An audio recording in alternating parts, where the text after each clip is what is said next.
धेरै मान्छेलाई लाग्न सक्छ कि धन सम्पत्ति कमाउनुपर्छ, पैसा कमाउनुपर्छ, इज्जत कमाउनुपर्छ, एउटा जागिर या एउटा प्रपर स्किल कमाउनुपर्छ, बिजनेस कमाउनुपर्छ। सो सबै चिजको लागि तपाईँले एउटा इन्भेस्टमेन्ट गरेर कमाउनुहुन्छ। तपाईँलाई यो भन्दाखेरि विश्वास गर्नुहुन्न होला कि दुःख पनि कमाउनुपर्छ मान्छेले। किन दुःखको पनि लेभल हुन्छ। तपाईँ जब फाइनेन्सियल्ली अलिकति विक हुनुहुन्छ, तपाईँसँग स्किल हुँदैन, एजुकेसन हुँदैन, हेल्थ हुँदैन, तपाईँ एक तरिकाको दुःखी हुनुहुन्छ। त्यो चाहिँ सांसारिक दुःखी हुनुहुन्छ, जसमा चाहिँ तपाईँले एक लेभलको त्यसमा स्ट्रगल गर्नुहुन्छ, हार्डवर्क गर्नुहुन्छ, पैसा अलिकति जोड्नुहुन्छ र एउटा प्रपर बनाउनुहुन्छ।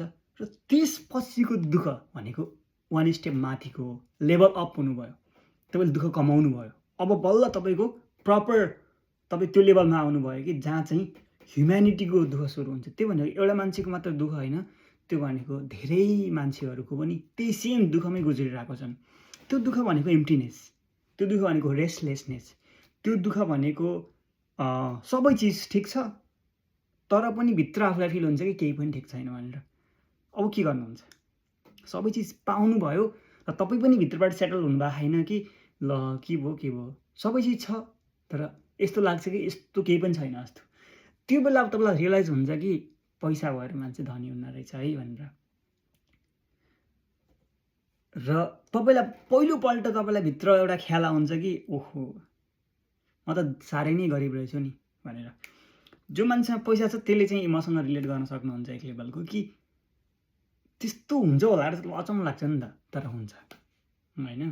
किनकि त्यो मान्छेले नै स्पिरिचुअलको कदम उठाउँछ धेरै जस्तो केसमा। जसरी गौतम बुद्धले एउटा महललाई त्यागेर जानुभयो नि एउटा आफ्नो खोजको लागि होइन। त्यो भनेको सबैको फेजमा एउटा आउँछ भित्रबाट। तपाईँले त्यसलाई चाहिँ आफ्नो भित्रको फिलिङलाई सुन्ने कि नसुन्ने भन्ने कुरा। यदि सुन्नुभयो भने त तपाईँ पनि त्यस्तै खालको डिसिजन लिनुहुन्छ हेर्नु।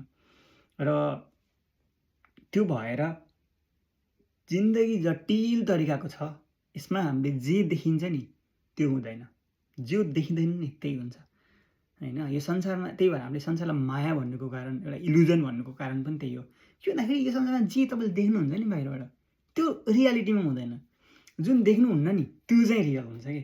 अनि त्यसपछि त हाम्रो दिमाग त घुम्यो नि त। अब वाट इज ट्रु? सत्य के हो त? जे देखिन्छ त्यो सत्य छैन, जो छ सत्यै छ सत्य, जो देखिन्छ त्यो सत्य छैन। भनेपछि हामी त देखेकै कुरालाई विश्वास गर्छौँ नि त होइन। भनेपछि सत्यको खोज त जारी छ नि त होइन। सो तपाईँ पनि यदि सत्यको खोजमा हुनुहुन्छ भने कमेन्ट गर्नु होला। तपाईँलाई कस्तो लाग्छ?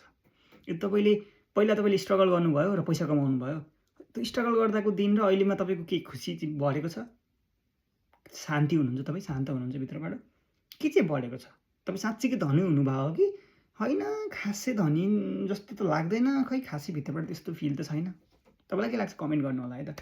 यो चाहिँ अलिकति डिफ्रेन्ट टाइप अफ एउटा एक्सपेरिमेन्ट गरेको मैले होइन। तपाईँ अडियन्सले कस्तो फिल गर्नुहुन्छ यो कुरालाई। र मेरो कुरा यहाँ लास्टसम्म सुन्नुभयो भने चाहिँ खुसी लाग्यो है।